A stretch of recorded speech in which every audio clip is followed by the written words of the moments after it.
Hola, ¿qué tal? Bienvenidos a una emisión más de Conexiones. Nos da mucho gusto saludarles como cada semana. Estamos acompañándonos Verónica Trujillo, Edwin Morón en esta emisión. Hola, ¿qué tal? Muy buen día. Pues con el gusto de saludarles. El día de hoy estamos aquí planteando este tema en el programa de Conexiones sobre las orquídeas y su importancia para el ecosistema mexicano. Y no solo su importancia derivada precisamente del ecosistema Vero, sino también sus características biológicas. Para ello tendremos un invitado muy especial, Rafael Durán, biólogo de la UNAM. También tendremos la participación de las secciones Alternativas del Buen Vivir, Semanario de la UIEM, Origen, Tránsito y Destino. Acompáñenos en este programa. Bienvenidos y bienvenidas. Esto es Conexiones.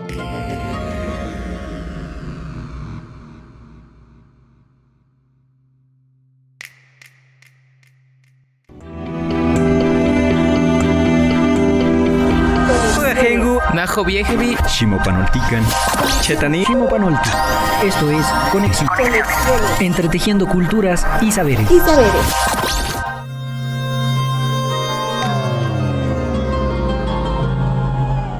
Pues como decíamos al principio, Vero, auditorio, estaremos platicando acerca de una de las variedades florescentes, yo creo que de mayor reconocimiento en el mundo, pero precisamente como suele suceder con este tipo de seres vivos, por su amplia fama y por su amplio reconocimiento, las características específicas particulares de su importancia dentro del ecosistema vivo y natural y también del sistema social y cultural que se teje en torno a ellos, pues es o pasa prácticamente desapercibido.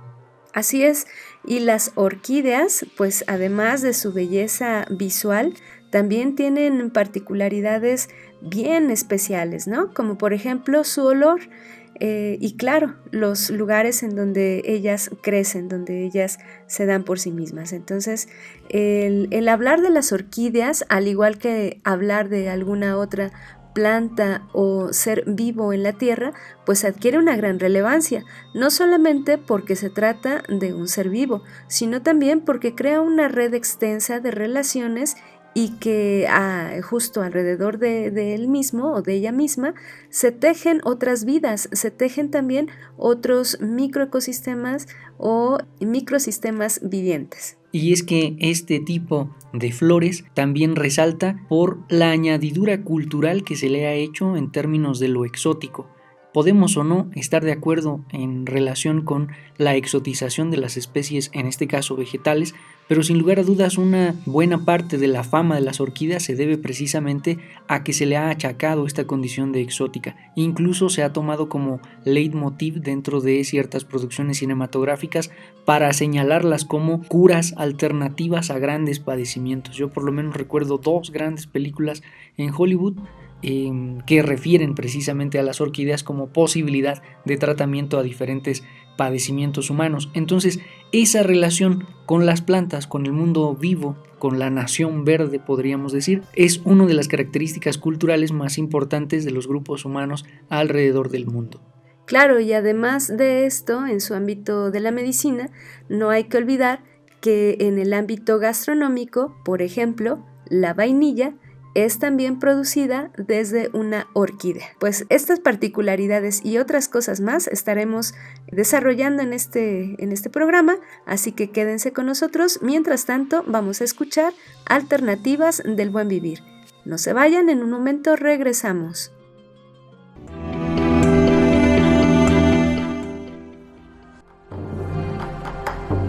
Alternativas del Buen Vivir. Con Adriana Rodríguez. En el camino hacia el buen vivir como alternativa se habla de muchos aspectos de la vida que hemos de transformar para volver a recuperar el sentido común y restaurar la vida plena en el planeta. Es bonito saber que lo podemos hacer, aunque es complejo cuando buscamos la forma de construir el buen vivir a gran escala, estado, país, región. Así que hoy te quiero proponer que pensemos en cómo podemos construir el buen vivir en nosotros, porque así, desde adentro hacia afuera, desde abajo hacia arriba, es como se produce el verdadero cambio.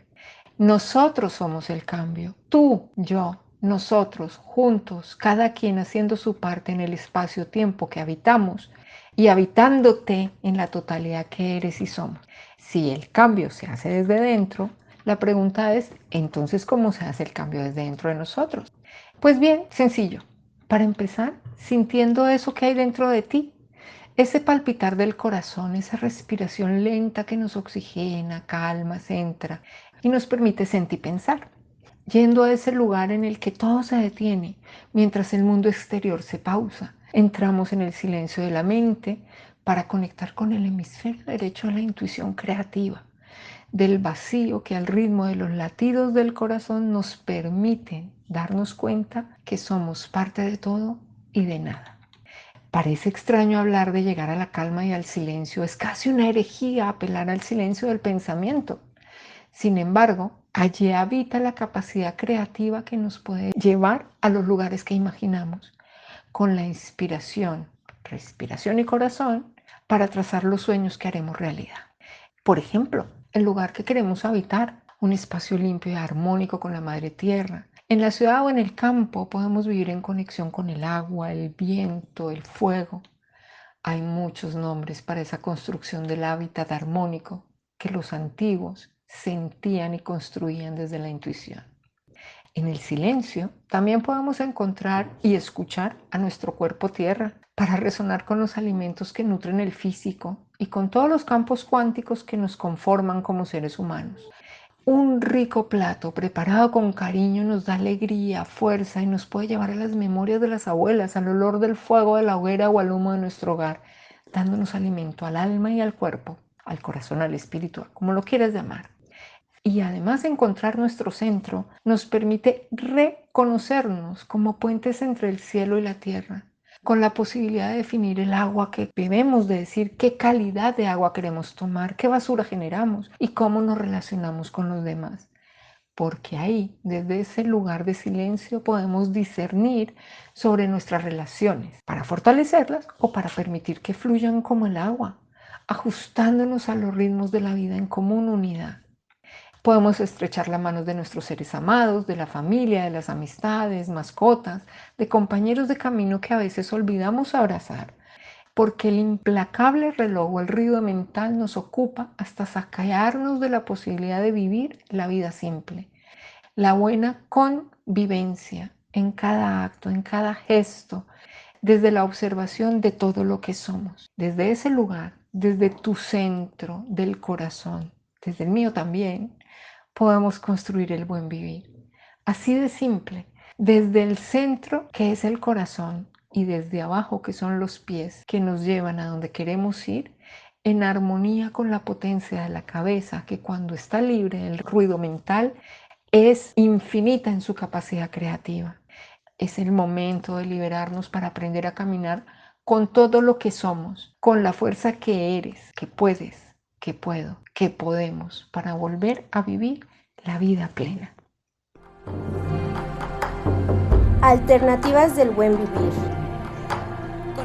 Con Adriana Rodríguez.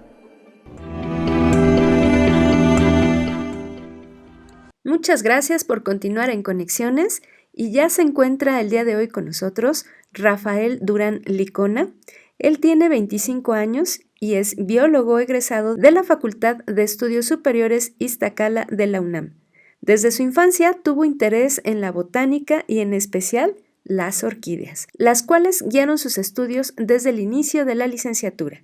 Actualmente, Rafael Durán se encuentra realizando su trabajo de titulación junto con el doctor Rodolfo Solano Gómez, especialista en sistemática de la subtribu Pleurotalidinae en México, y el tema se refiere a una revisión justamente taxonómica para 2 géneros de orquídeas en nuestro país, junto a un modelo geográfico de su distribución potencial.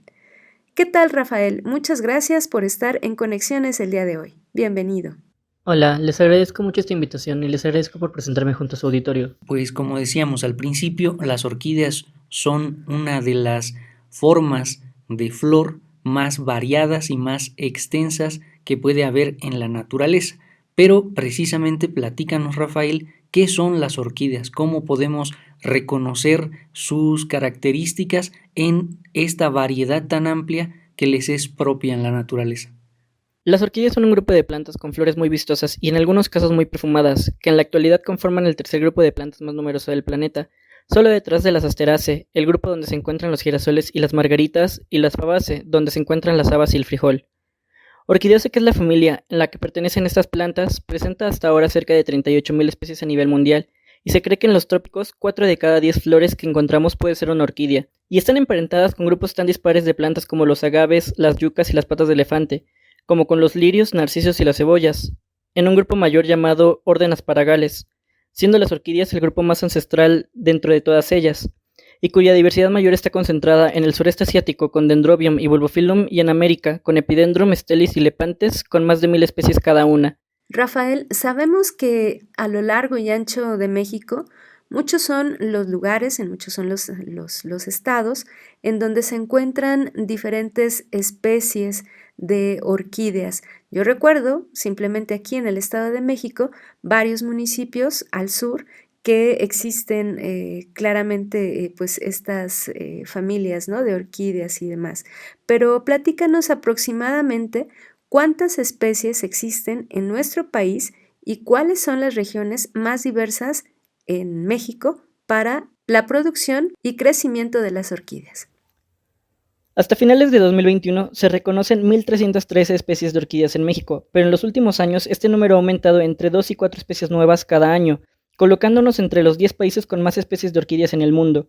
Y los estados más diversos de este grupo son Oaxaca, Chiapas, Veracruz y Guerrero, en ese orden, encontrándose la mayor cantidad de especies en la Sierra Madre Oriental, la Sierra Madre del Sur, los Chimalapas, la Selva Lacandona y la Sierra Madre de Chiapas, en los bosques mesófilos de montaña, los bosques de encino y las selvas altas perennifolias.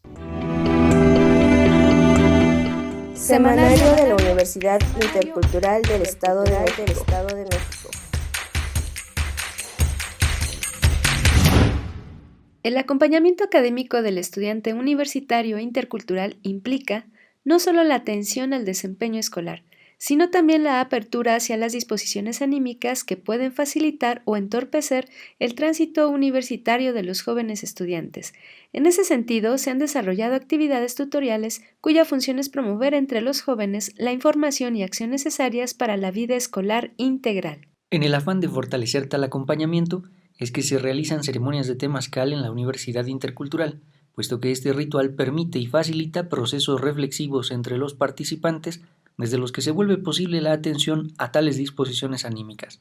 Se propician estados catárticos que favorecen un actuar resiliente, desde el que se asume una postura de responsabilidad respecto del propio estado afectivo y las relaciones que éste provoca. Te invitamos a que nos acompañes en esta ceremonia que se realiza semanalmente en la Universidad Intercultural del Estado de México. Te esperamos todos los jueves en punto de las 3 de la tarde. Semanario de la Universidad Intercultural del Estado de México.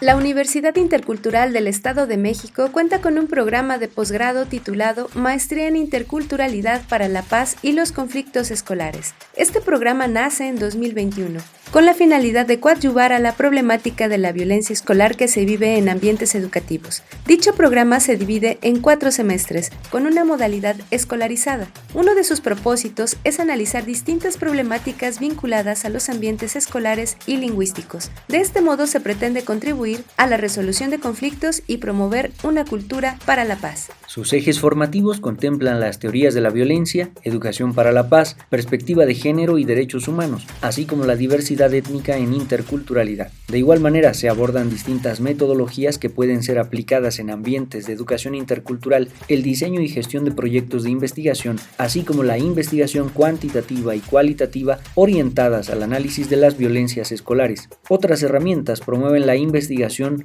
acción intercultural, la orientación a modelos de investigación de educación intercultural, mientras que en el eje pedagógico se discuten temas sobre la diversidad intercultural y el pensamiento crítico latinoamericano. Te invitamos a formar parte de nuestra comunidad universitaria. ¡Inscríbete!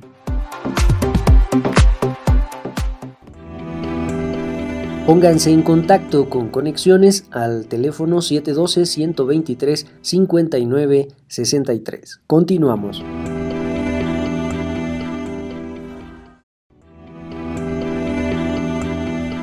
Escríbenos conexiones.ci@uyem.edu.mx. Continuamos. La licenciatura en Arte y Diseño realiza actividades de vinculación comunitaria a partir del conocimiento de técnicas y procesos tradicionales. Actualmente, estudiantes de cuarto semestre trabajan en comunidades como Ejido La Soledad en San José del Rincón, donde se realiza bordado tradicional Mazahua; en Plateros en San Felipe del Progreso, donde se trabaja joyería en plata; en Tlalpujagua, Michoacán, donde se producen artesanías de cantera y vidrio soplado. De igual manera, se realizarán visitas de reconocimiento de espacios, técnicas y procesos de producción para generar un vínculo que permita producir una obra participativa durante el siguiente semestre.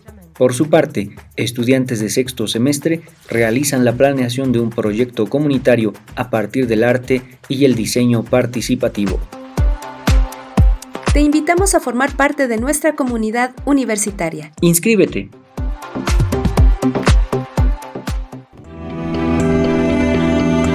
Muchas gracias por continuar en Conexiones. Platícanos, Rafael.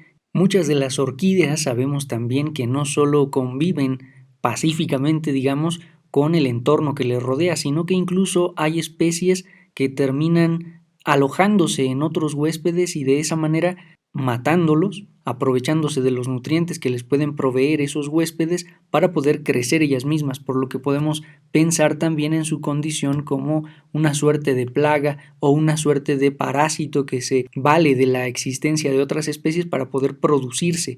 ¿Cuáles serían las principales amenazas que sufren estas plantas? Posiblemente ahora, el principal problema al que se enfrenta este grupo es a la deforestación y fragmentación de su hábitat, pues las orquídeas necesitan condiciones muy específicas para su crecimiento, y debido a ello, habitan en ambientes muy específicos que suelen ser muy pequeños, a lo que si sumamos que cada vez hay más deforestación en México, ya sea por la actividad forestal, los incendios o la construcción de infraestructuras, termina aislando cada vez más las poblaciones, impidiendo su reproducción o el establecimiento de sus semillas. Otro problema muy grande al que se enfrentan es a la recolección ilegal de ejemplares en la naturaleza para su venta, en la que grandes poblaciones de especies bien documentadas, muy atractivas para el cultivo, han desaparecido completamente gracias a estas actividades. Y claro, también son afectadas por los efectos del cambio climático, pues los patrones de lluvias y de temperatura cada vez están más alterados y en sus hábitats cada vez sufren de sequías más prolongadas y de temperaturas más extremas, lo que en algunos sitios podría provocar una serie de extinciones locales. Por otro lado, Rafael, también sabemos que la situación de las orquídeas, por supuesto, pues ha sido menguada por su comercialización. Muchas familias, muchas personas las tienen como justamente una planta ornamental en casa. Entonces se ha devastado varios bosques en persecución, pues justamente de esta planta, de esta flor. Entonces quisiera que nos hablaras, además del valor económico de las orquídeas, ¿cuál es su importancia? ¿En qué radica su importancia? Tampoco quiero dejar de lado uno de los usos más grandes que se le da a estas plantas en México, pues aunque no tenga un valor económico como el anteriormente descrito, estas plantas fueron un papel muy importante en la cosmovisión de nuestros pueblos originarios, y han estado ligados a ellos desde tiempos prehispánicos, siendo cultivadas en sus jardines cientos de años antes que se volvieran un símbolo de riqueza y poder en Europa durante el siglo XVIII. Pues tanto en Asia como por los mayas y aztecas ya eran conocidas. Tenemos plantas como Lelia autumnalis o Lelia anceps que juegan un papel importante en los altares del Día de Muertos en varios estados de nuestro país. Oncidium sfacelatum, que se usa en mayo para adornar las cruces el Día de la Santa Cruz, o Alelia speciosa, que se usa para adornar los retablos el Día del Corpus Christi y durante la Semana Santa. Con sus bulbos solían hacerse dulces ceremoniales y hay especies de Trichocentrum que los mayas usaban como enteógenos para celebrar sus viajes rituales. También los aztecas usaban el mucílago de los cormos de Bletia y de algunas otras orquídeas para crear un pegamento para su arte plumario y como un aglutinante para sus murales, para que la pintura de sus murales resaltara y permaneciera mucho tiempo. Estos son solo algunos ejemplos de los muchos que pueda haber, pues también muchas de estas plantas tuvieron un uso dentro de la herbolaria que sigue aplicándose hasta la actualidad. ¿Qué otros usos se han podido registrar para este grupo de plantas?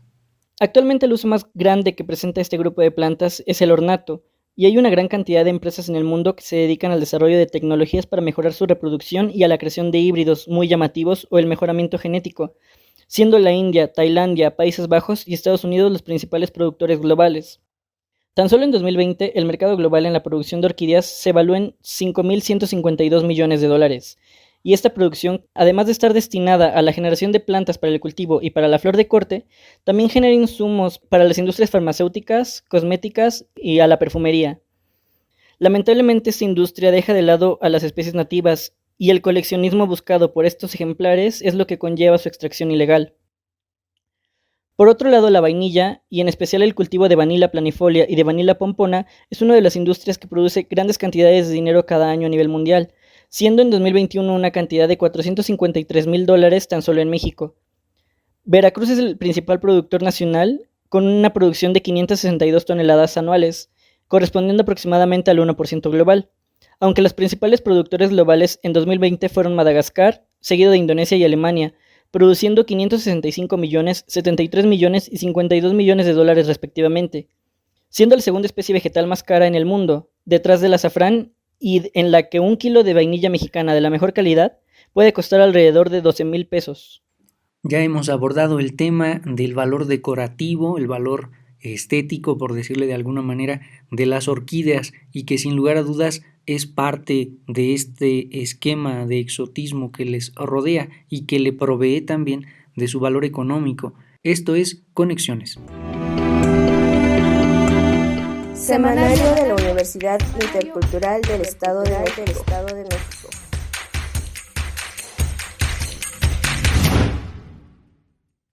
Temazcal, de náhuatl, Temazcalli, donde temas es sudor, calli, casa. Su traducción literal sería casa de sudor. Tiene sus orígenes en Mesoamérica.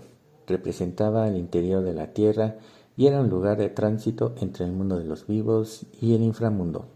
Además de ser una representación del seno de la madre tierra, este busca la reconexión con la misma. Los participantes de esta ceremonia entran en él como representación de estar entrando en el vientre de la madre tierra, y por esto tiene forma de domo, con pequeñas dimensiones simbolizando el vientre materno. La relajación que se genera en el temazcal permite a las personas la introspección, reflexión, y permite que se purifiquen los pensamientos y se regenere la mente. Tomar un baño de temazcal tiene muchos beneficios para la mente, cuerpo y espíritu. De ahí que este vínculo a la idea de purificación, debido a que si el cuerpo está limpio, el pensamiento igual lo estará. Dentro de la Clínica de Salud Intercultural se cuenta con el área de temazcal y después de un tiempo abre nuevamente sus puertas a los usuarios que deseen acudir a una sesión con el temazcal.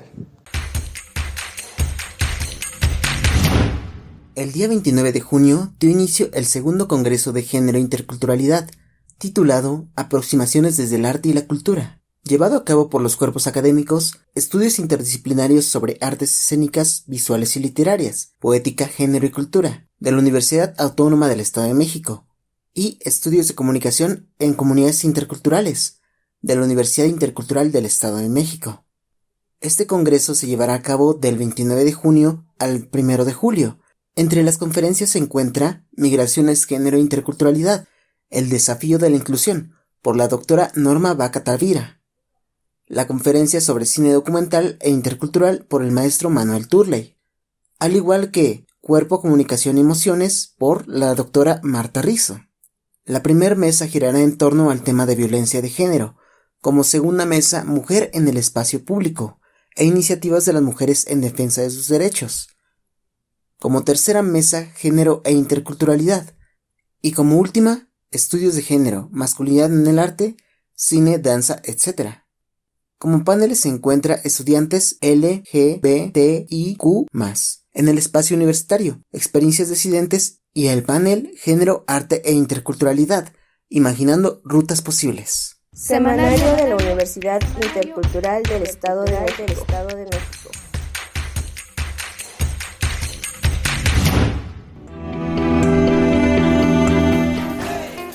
Origen, tránsito y destino.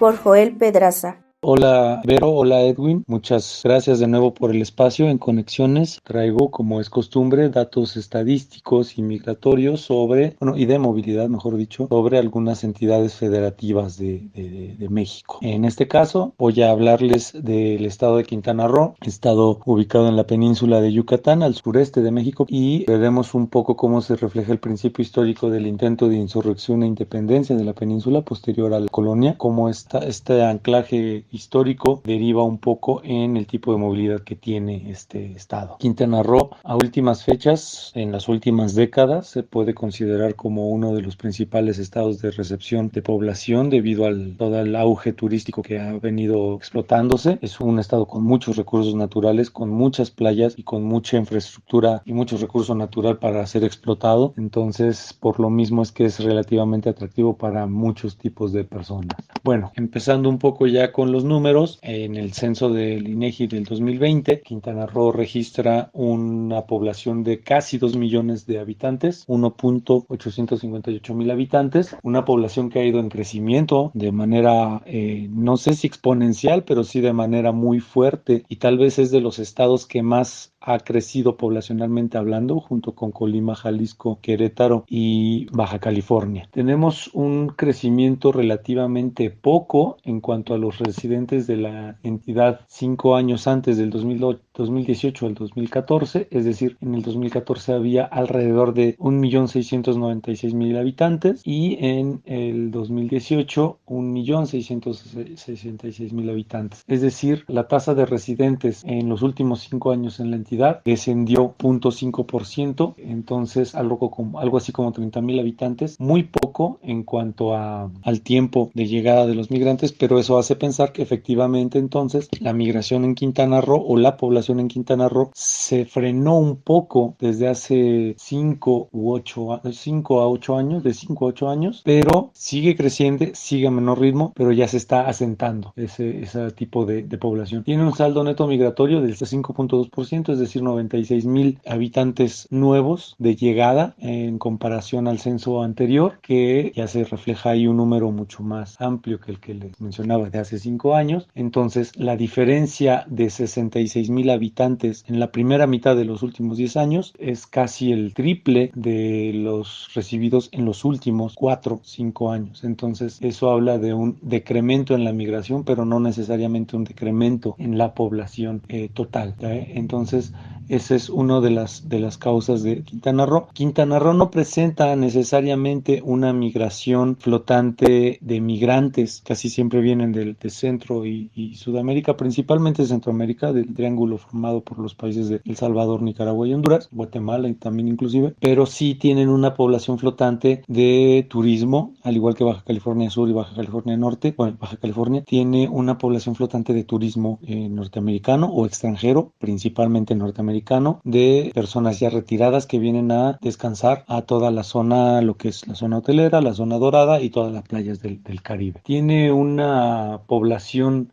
un porcentaje de población de migrante del 13.2%, que es relativamente alta en comparación a otros estados, está por encima de la media, pero a su vez también tiene un alto porcentaje de población migrante internacional hacia otro país. Recordemos lo que dice Durant, el 98% de los migrantes migra a Estados Unidos, el 98% de los migrantes mexicanos, no así en Quintana Roo, que el 40.6% de los migrantes migran a otro país que no sea Estados Unidos. Entonces, esto tendrá que ver también por lo que mencionaba de que algunas personas que vienen de otro país se asientan por un periodo corto y regresan a su país, no se consideran migrantes. Sin embargo, sí generan movilidad. De ahí que pueda ese número estar contemplado en este porcentaje. Entonces, encontramos en Quintana Roo una situación sui generis hasta cierto punto, porque recibe mucha migración del país al que México es principalmente expulsor, pero no necesariamente envía habitantes de Quintana Roo hacia ese mismo país, sino hacia otros destinos, lo cual comienza a pensarse como una migración diaspórica más que migración de espejo. Entonces, ese es el caso de Quintana Roo. Como mencionaba, el turismo y la infraestructura hotelera es el principal emblema de ese estado, pero bueno, en términos generales ese es el comportamiento. Muchas gracias, Edwin, muchas gracias, Vero, y bueno, espero estar colaborando de nuevo con Conexiones la próxima semana. Gracias. Origen, Tránsito y destino. Por Joel Pedraza. En la División de Lengua y Cultura se creó el Centro de Evaluación de Competencias Laborales en Lenguas Originarias de la UIM, con el objetivo de fortalecer los idiomas originarios del Estado, a través de diferentes certificaciones en los siguientes estándares: evaluación de la competencia de candidatos con base en estándares de competencia, prestación de servicios de traducción de textos de lengua española a lengua indígena y viceversa en el ámbito de procuración y administración de justicia, interpretación oral de lengua indígena al español y viceversa en el ámbito de procuración y administración de justicia, promoción de los programas públicos de salud en la población hablante de lengua indígena, prestación de servicios de traducción de lengua indígena al español y viceversa en diferentes ámbitos. Tales certificaciones cuentan con el aval del Consejo Nacional de Normalización y Certificación y el INALI. Te invitamos a formar parte de nuestra comunidad universitaria. Inscríbete.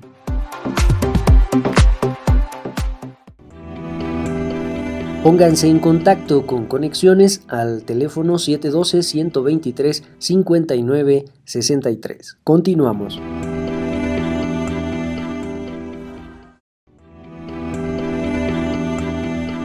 Escríbenos conexiones.ci@uyem.edu.mx. Continuamos. La licenciatura en Enfermería de la UIM cuenta con el reconocimiento de CIES, así como la opinión técnico-académica de CIFRUS. Se perfila como líder en innovación y calidad académica generadora de recursos humanos en favor del cuidado integral de la salud. Mediante esto, logra competencias de docencia, administración, investigación y asistencial en egresados en un periodo de 10 semestres. En el 9º y 10º se realiza el servicio social. Su mapa curricular se constituye por 4 ejes de formación: disciplinar, sociocultural, lengua y cultura y vinculación con la comunidad. Los estudiantes pueden ser acreedores a becas, intercambios académicos, ingreso al programa de educación dual, servicio social, experiencias profesionales en campo clínico, asesoría para el ejercicio libre de la profesión y procesos dinámicos de titulación. Te invitamos a formar parte de nuestra comunidad universitaria. Inscríbete.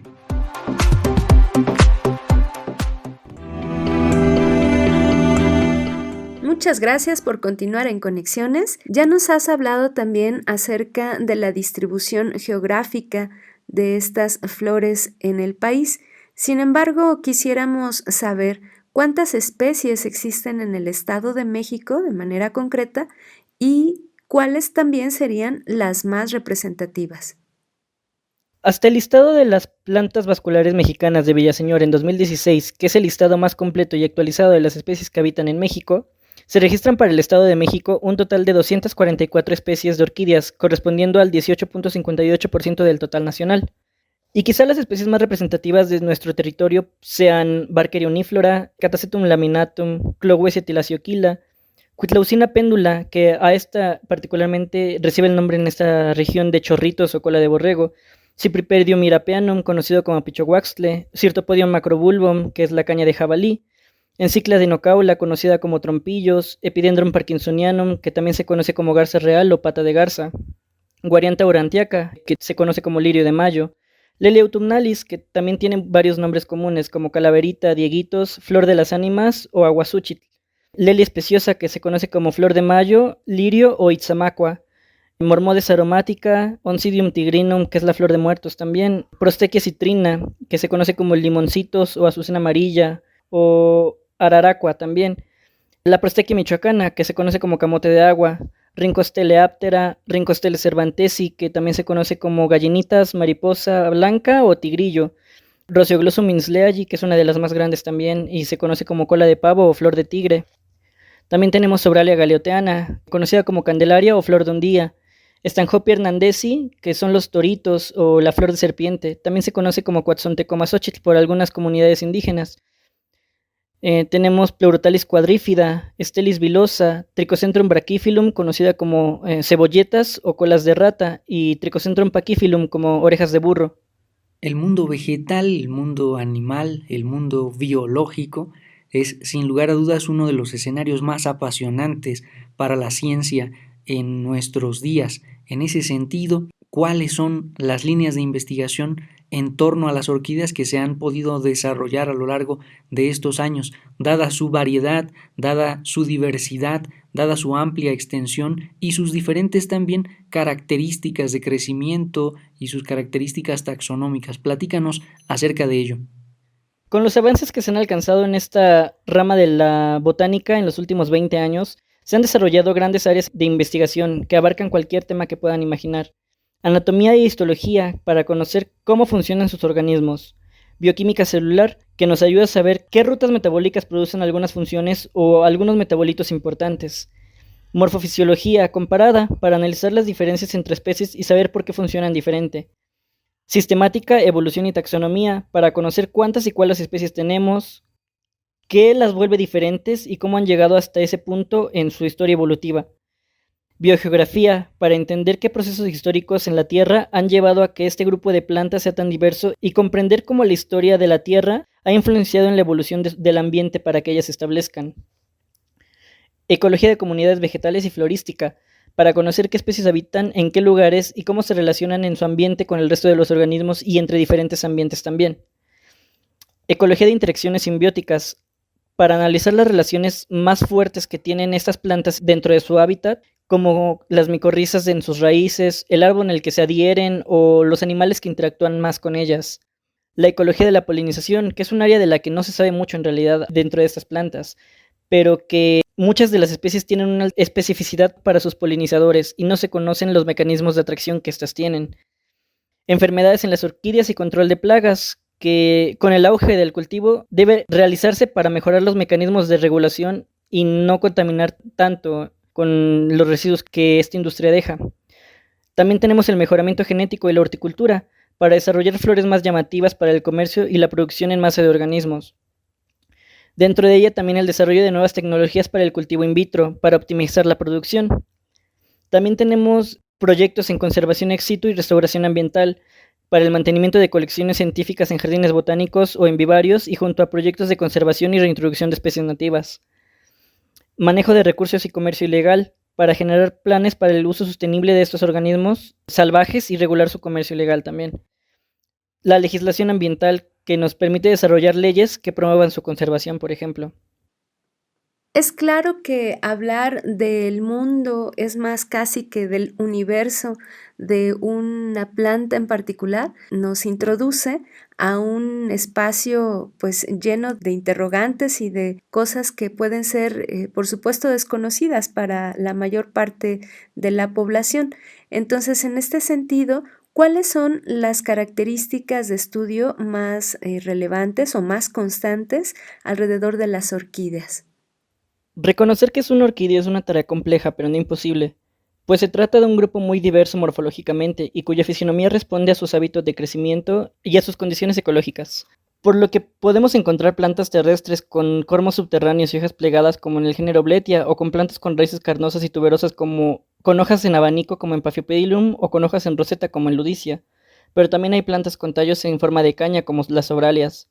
También encontramos plantas sin hojas y regularmente con tallos y flores moradas que no producen fotosíntesis y obtienen su alimento generado gracias a una asociación con un grupo de hongos que viven entre sus raíces como las coralorrizas. Pero por lo que son más reconocidas las orquídeas es por su posibilidad de crecer sobre otros árboles, en un tipo de hábito conocido como epifitismo, en el que las raíces de la planta se enredan sobre la corteza del árbol y absorben el agua de la lluvia que escurre entre las ramas, junto con los nutrientes que ésta arrastra, y que contrario a lo que a veces suele creerse, estas plantas no son parásitas. Dentro de estas plantas epífitas también encontramos varios tipos de crecimiento, plantas con numerosos pseudobulbos muy carnosos y globosos o con forma de pera, con hojas carnosas como en Enciclia o con hojas plegadas como en Stanhopeia, o con pseudobulbos muy gruesos y alargados, igual con hojas plegadas como en el género Catasetum o Mormodes, o pseudobulbos delgados con hojas carnosas como en Cattleya o en Lelia. También hay plantas con forma de caña como son los Epidendrum o con forma de abanico como las Phalaenopsis, o plantas con muchos tallitos y una sola hoja carnosa como en Pleurothallis o Lepantes. También encontramos lianas trepadoras como las del género Vainilla, pero a pesar de toda esta diversidad vegetativa es posible reconocerlas a partir de sus características florales, pues aunque también presentan flores tan diversas como ellas mismas, todas tienen un patrón que es muy reconocible. Sus flores están formadas por estructuras agrupadas en 4 ciclos. El primero, el más externo, está compuesto por 3 sépalos iguales en forma y color. El segundo ciclo, que se encuentra más interno, se trata de 2 pétalos más grandes y anchos, iguales entre sí en color y forma, y uno tercero que difiere a los otros 2 tanto en forma como en color, y cuya función es la de atraer al polinizador, siendo regularmente el más vistoso y especializado, conocido como labelo. El tercer y cuarto ciclo corresponde a las estructuras reproductivas de la flor. El primero se trata de las anteras masculinas y el segundo de los carpelos femeninos, pero en las orquídeas estas evolucionaron hasta encontrarse fusionados estos pares de estructuras en una sola estructura carnosa y alargada, casi siempre arqueada, conocida como columna o ginostemio. Además, a diferencia de otras plantas en las que el polen se encuentra libre y en forma de polvo, en las orquídeas se encuentra agrupado en una sola estructura pegajosa, que puede ser sextil o cerosa y conocida como polinio. Sus semillas suelen parecer polvo y ser muy pequeñas, siendo transportadas por el viento y saliendo de una cápsula que, al secarse, se abre por 3 ranuras laterales liberándolas. Por último, en la mayoría de las orquídeas, antes de abrir el botón, esta sufre un giro de 180 grados, en el que el labelo, que originalmente se encuentra en la parte superior, se coloca en la parte inferior para posicionar la planta y que ésta pueda recibir a los polinizadores, funcionando como una pista de aterrizaje y que de esa forma puedan removerse correctamente los polinos y llevarse a cabo la polinización. Muchas gracias, Rafael, por habernos acompañado en Conexiones. Sin lugar a dudas, muy interesante el planteamiento que has podido traer y nos acerca también una visión mucho más profunda, mucho más académica, mucho más biológica acerca de estas plantas que desde la perspectiva común solo podemos apreciar a partir de sus características físicas, a partir de sus características colorimétricas, es decir, lo bello que nos puede parecer a la vista, la forma de sus flores, la forma de sus pétalos, el color con el que se tornan cada uno de ellos e incluso las maneras en las que se manifiestan en su crecimiento en la naturaleza. Pero las orquídeas son un misterio mucho más amplio por resolver que solamente la parte visual que podemos apreciar cotidianamente. Así que muchísimas gracias por haber estado en Conexiones.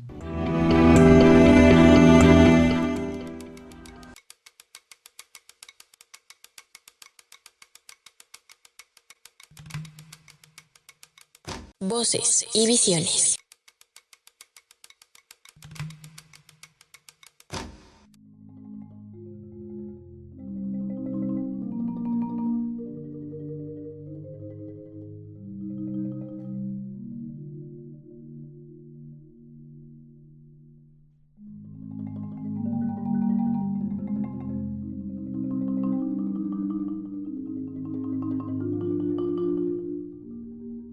Bienvenidos una vez más a su cápsula Voces y Visiones.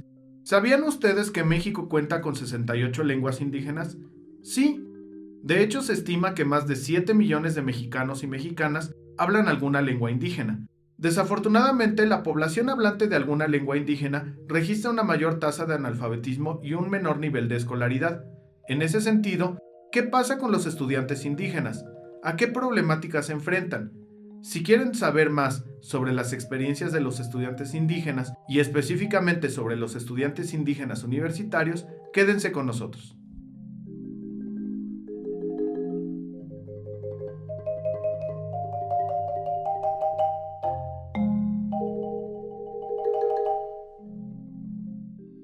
Así empecé yo es una producción audiovisual de Emilio Vázquez Sánchez, la cual tiene una duración de 10 minutos.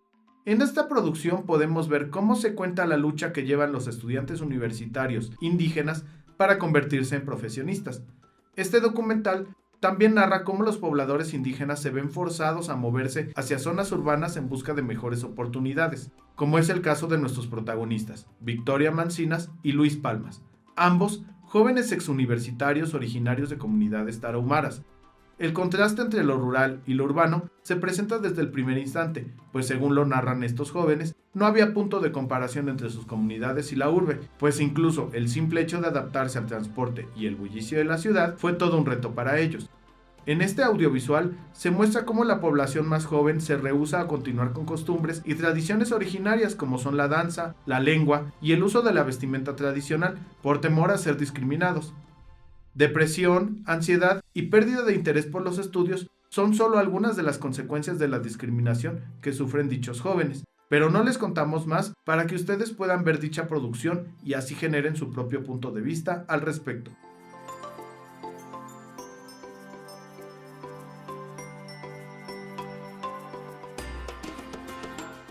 Esto fue todo por el día de hoy. La información de esta cápsula fue obtenida de Filmoteca UNAM, INEGI y Filmin Latino. Los dejamos con Panflut, de José Rosas. Y no lo olvides, lo escuchaste en Voces y Visiones. Hasta la próxima.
Escuchaste Voces y Visiones.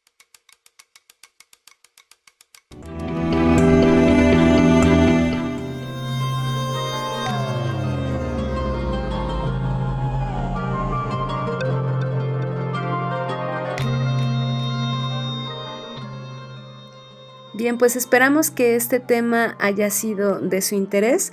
Por supuesto, reflexionar acerca de los componentes de estudio biológicos, acerca de una planta como la que hoy tratamos, que es la orquídea o las orquídeas, los tipos de orquídeas, pues nos introduce a una serie de características bien extensas, ¿no?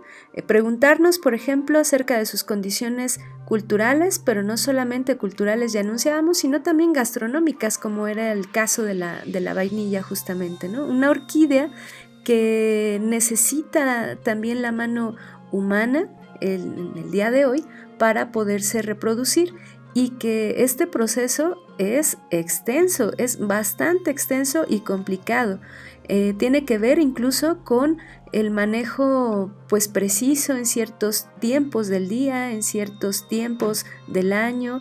No cualquier mano puede tocarlas, etcétera, etcétera. Entonces, hablar de esta reproducción, entre comillas, controlada, pues requiere de ciertos cuidados, ¿no? Que sin duda, bueno, pues hoy nos dejan a la mano muchos beneficios, la ciencia, pero que también no tenemos que olvidar o dejar de lado los componentes culturales, que sin duda tienen un peso sustancial. Esto es fundamental, Vero, la condición cultural alrededor del mundo natural, en este caso específicamente las orquídeas, porque precisamente en el Totonacapan todo el proceso del cultivo de la vainilla tiene implicaciones culturales milenarias que no solo tienen que ver con la inclusión de tecnología sofisticada, compleja, para poder propiciar la propagación, la germinación y el cultivo de la vainilla, sino que también se imbrinca toda una serie de relaciones míticas que datan de la época prehispánica para poder establecer una relación entre lo humano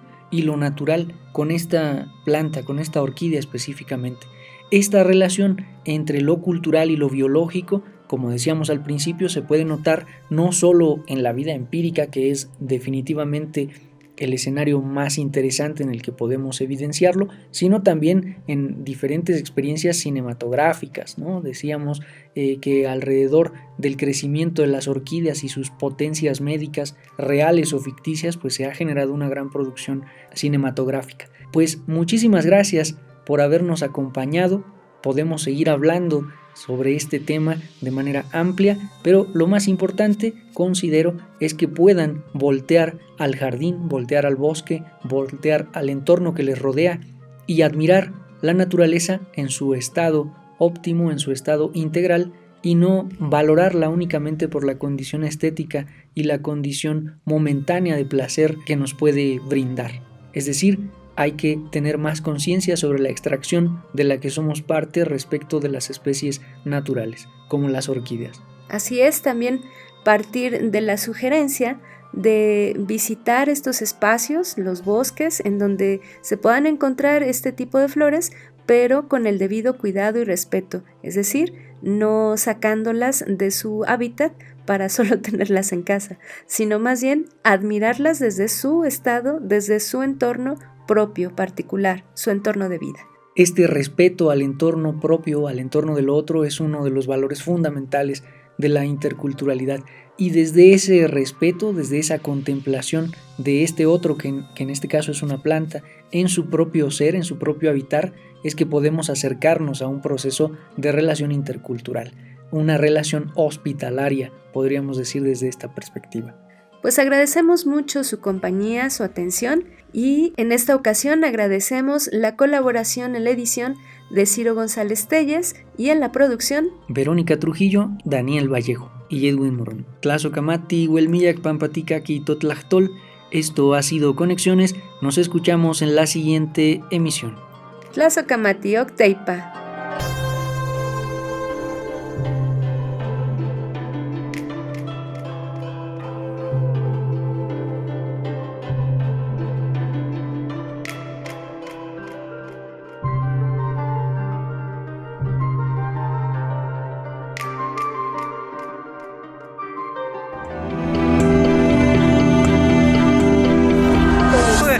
Najo Viejevi, Shimopanoltican, Chetani, Shimopanolti. Esto es Conexión. Entretejiendo culturas y saberes.